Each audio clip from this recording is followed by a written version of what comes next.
Seperti rusa yang haus, rindu aliran sungaimu.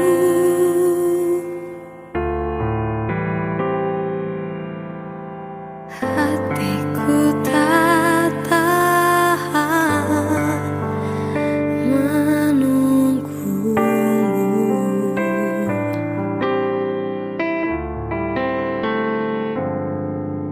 Bagai tanah gersang menanti datangnya hujan,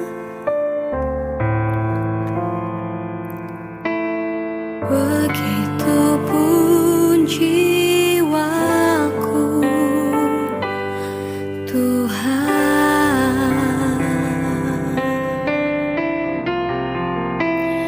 Hanya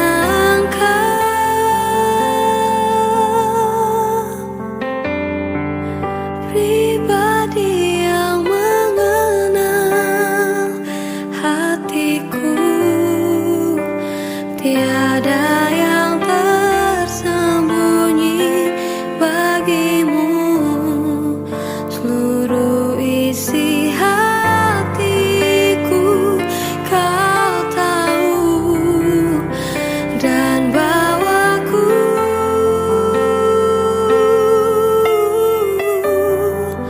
untuk lebih dekat lagi padamu, tinggal dalam indahnya dekapan kasih-Mu.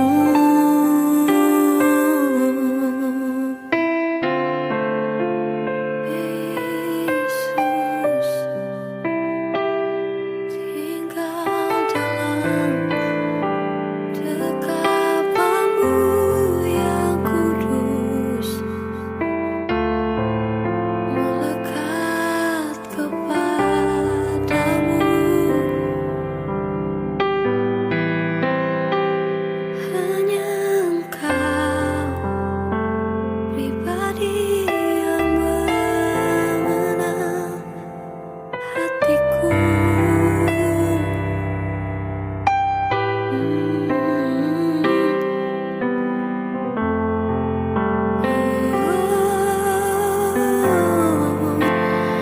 Hanya Engkau,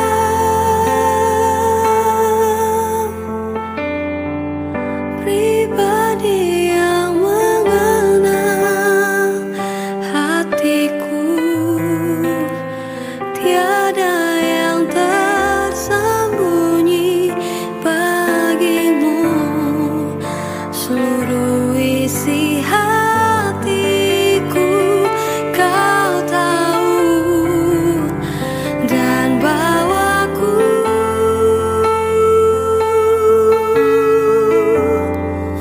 untuk lebih dekat lagi padamu, tinggal dalam indahnya dekapan kasih-Mu. Oh, tinggal dalam indahnya dekapan kasih-Mu.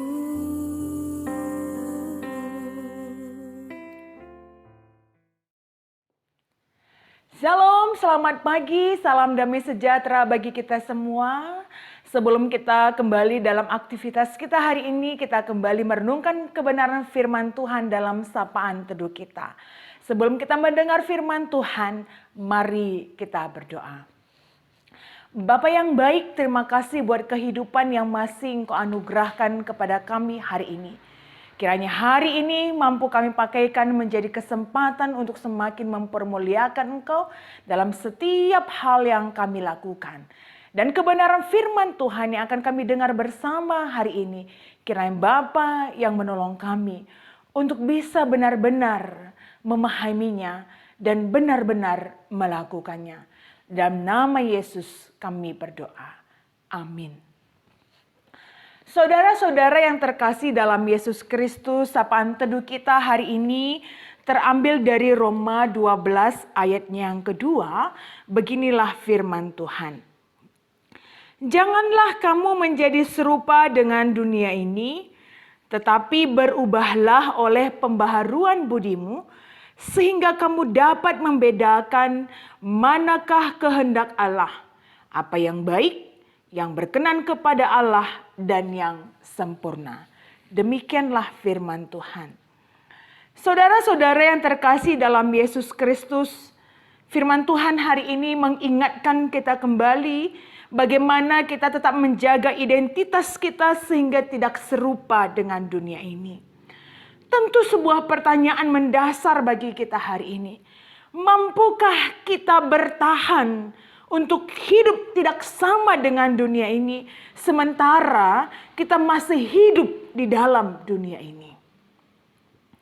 Tentu pertanyaan ini bisa kita jawab dengan melihat kehidupan ikan-ikan yang hidup di air laut yang asin.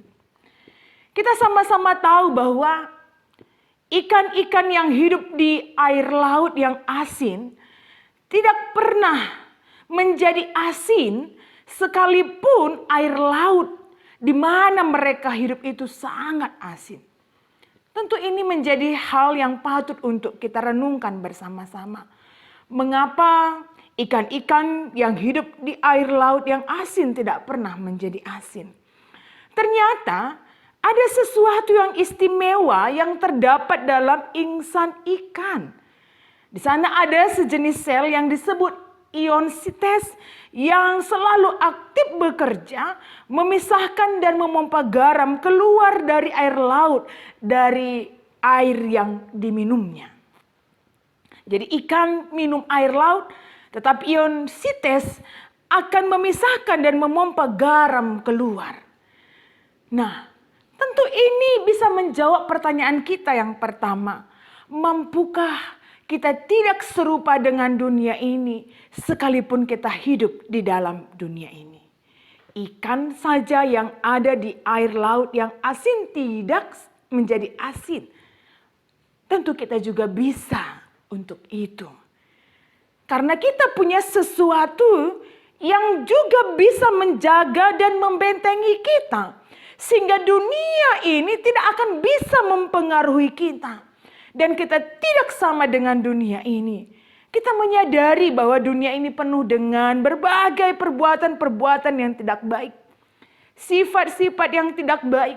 Bahkan dunia ini sering sekali menawarkan sesuatu yang kelihatannya baik dan indah. Tapi sebenarnya itu membawa kepada kebinasaan. Dunia ini penuh dengan berbagai tawaran-tawaran yang hanya menawarkan kesenangan sesaat, tapi ujungnya adalah penderitaan dan kematian yang kekal. Bagaimana kita bisa bertahan untuk membedakan mana yang baik, mana yang berkenan bagi Allah, mana yang sempurna, kalau sesuatu itu kelihatannya baik dan indah? Oleh sebab itu, saudara-saudara yang terkasih dalam Yesus Kristus, kita tentu bisa menjaga diri kita dan membentengi diri kita serta mempertahankan identitas kita untuk tidak sama dengan dunia ini. Hanya ketika kita selalu aktif memberi diri untuk berubah oleh pembaharuan budi. Memberi diri untuk berubah oleh pembaharuan budi. Perubahan pembaharuan budi seperti kita lihat dalam peristiwa metamorfosis ulat menjadi kupu-kupu. Pembaharuan budi yang dalam bahasa Yunaninya noos, main, pikiran. Pembaharuan pikiran adalah buah dari hasil karya Allah. Jadi manusia tidak akan pernah mampu memperbaharui pikirannya. Tetapi perubahan oleh pembaharuan budi itu adalah bahagian dari karya Allah di dalam hidup kita. Tentu pertanyaannya, apa peranan kita? Di manakah peranan kita? Kalau perubahan atau pembaharuan itu adalah karya dari Allah. Kembali lagi kita diajak untuk mengingat. Ikan tidak menjadi asin karena ada ion sites yang selalu aktif untuk memisahkan dan memompa garam dari air laut yang dia minum. Demikian juga kita. Pembaharuan pikiran hanya akan terjadi ketika kita mau aktif memberi diri kepada Allah. Supaya Allah memperbaharui pikiran kita. Sebagaimana yang ditegaskan dalam Roma 12 ayat yang pertama. Karena kemurahan Allah, persembahkanlah tubuhmu menjadi persembahan yang hidup. Jadi hanya orang-orang yang mau mempersembahkan tubuhnya lah untuk Allah yang akan mengalami pembaharuan budi yang sedang dikerjakan oleh Tuhan. Kita akan dibaharui oleh Allah yang akan selalu menguasai dan mengendalikan perasaan dan kehendak kita. Karena setiap hari kita menyadari kita tidak pernah terlepas dari berbagai kesalahan. Tetapi dalam berbagai kesalahan itu selalu terbuka jalan untuk mengalami pembaharuan. Sehingga setiap hari ketika kita dibaharui oleh Allah, ketika kita memberi diri untuk dibaharui oleh Allah, setiap hari juga kita akan semakin bertumbuh ke arah keserupaan dalam pikiran, dalam perasaan, dan dalam kehendak Allah. Sehingga semakin hari kita akan semakin mampu membedakan apa yang baik, apa yang berkenan kepada Allah, dan yang sempurna. Saudara-saudara yang terkasih dalam Yesus Kristus, demikianlah yang harus kita lakukan dalam hidup kita. Ketika nats ini mengingatkan kita, janganlah sama dengan dunia ini, tapi berubahlah oleh pembaharuan budi. Ini berkaitan dengan kemauan kita mempersembahkan diri kita kepada Tuhan. Sehingga Allah kita pun akan bekerja memperbaharui pikiran kita semakin sempurna di hadapan Tuhan. Sehingga genaplah seperti syair lagu yang sering kita dengar. Hidupku bukanlah aku lagi, tapi Yesus dalamku. Selamat beraktivitas, tetap semangat dalam menjalani hidup, dan kiranya kita sama-sama memberi diri menjadi persembahan yang hidup bagi Tuhan, sehingga karya Allah semakin nyata di dalam pembaharuan yang kita alami. Mari kita berdoa. Terima kasih Tuhan Yesus buat kebenaran firman Tuhan yang hari ini kami dengar. Kami sungguh menyadari bahwa hidup kami tidaklah luput dari berbagai kesalahan. Tapi hari ini kami juga diingatkan bagaimana kami untuk tidak sama dengan dunia ini. Tentu ini sebuah perjuangan yang tidak mudah. Tetapi kasih Allah akan bekerja memperbaharui pikiran kami. Sehingga dengan pikiran yang semakin diperbaharui, kami semakin memahami apa yang baik, apa yang berkenan bagi Allah, dan yang sempurna untuk kami lakukan di sepanjang kehidupan kami. Tuhan, banyak aktivitas yang akan kami lakukan di sepanjang hari ini. Tuhan yang tolong kami dalam segala kesempatan yang ada, menjadi waktu yang kami pakaikan untuk semakin mempermuliakan Engkau dalam segala situasi-situasi hidup kami. Terlebih-lebih kami berdoa buat saudara-saudara kami yang saat ini bergumul atas sebuah kesembuhan karena sakit penyakit. Terlebih-lebih saudara kami yang bergumul karena terpapar COVID-19.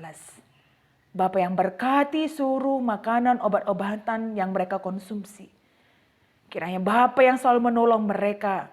Kiranya Tuhan juga yang selalu memperbaharui kesehatan dan kekuatan mereka. Genggam tangannya Bapa sehingga dia menyadari bahwa Allah tidak pernah meninggalkan mereka. Kami juga berdoa buat saudara-saudara kami jemaat-jemaat Tuhan GBK Perunggun Palangkaraya. Begitu juga buat Perminggun P3S. Tuhan yang berkati seluruh kehidupan anak-anak Tuhan dalam segala keberadaan mereka, kehidupan mereka, pekerjaan mereka, kesehatan mereka. Terlebih-lebih segala hal yang dilakukan oleh anak-anak Tuhan untuk semakin mempermuliakan Engkau dimanapun mereka berada. Kami juga berdoa buat buah pekabaran Injil Sapari PI yang kemarin sudah dilakukan untuk menyemangati saudara-saudara kami yang ada di Perminggun P3S. Kiranya Tuhan yang tetap mengobarkan semangat mereka untuk tetap setia berdiri teguh dalam kebenaran firman Tuhan, mendirikan gereja GBKP. Sekalipun mungkin harus dimulai dari sesuatu yang kecil, tapi kami percaya ya Tuhan, bahwa Allah akan selalu menyertai mereka dalam kesetiaan mereka. Akan semakin banyak jiwa-jiwa yang akan bersekutu dengan mereka. Terima kasih Tuhan Yesus buat segala penyertaan-Mu di dalam hidup kami.